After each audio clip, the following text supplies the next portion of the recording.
So I'm not really a comedian, and I've never intended to try to be a comedian, but it was on my bucket list.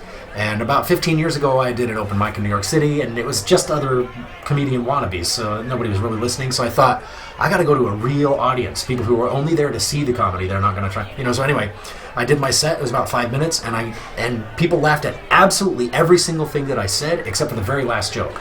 And that was dead silence. But I was able to just sort of slide past that and say, hey, you've been a great audience, blah, blah, get off the stage. And it was awesome. But I thought a lot about why that joke didn't work.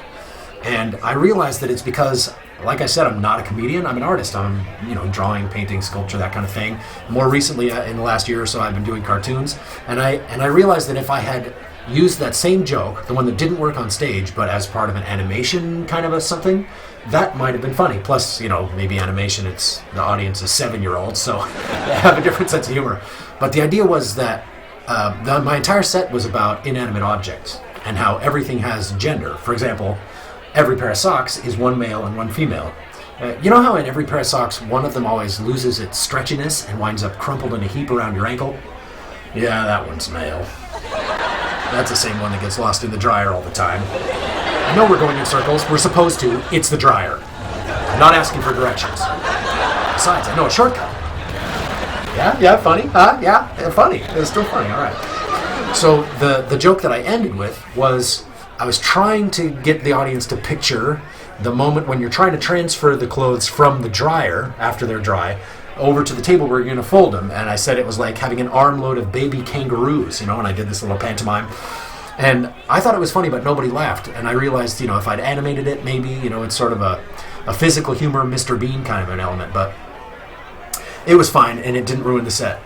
But it made me think that there are a number of other ideas that I didn't actually try out because they didn't fit in my inanimate objects theme. Some that I think might be funny on stage, or maybe not. Maybe I should keep those in animation too. So this month I've been doing Inktober, which is a thing online where you do drawing in ink every day for the month of October, and then you post it somewhere.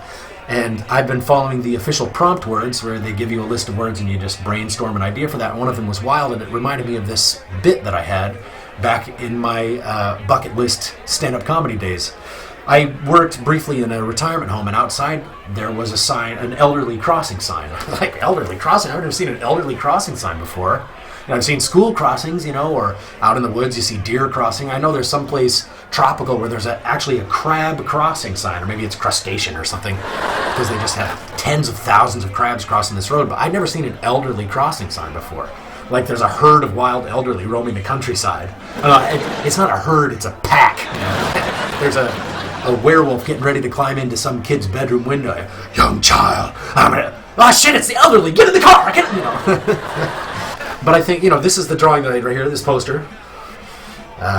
So, I just thought I would give it a try and sit in front of you, and if you threw tomatoes at me, then I would know that it's not funny, and if you giggle, then that's, a little boost for my ego. So, that's going to be it. I'm off the stage now. I'm going to give it over to people who are actually funny, and I appreciate you listening to me. Thanks.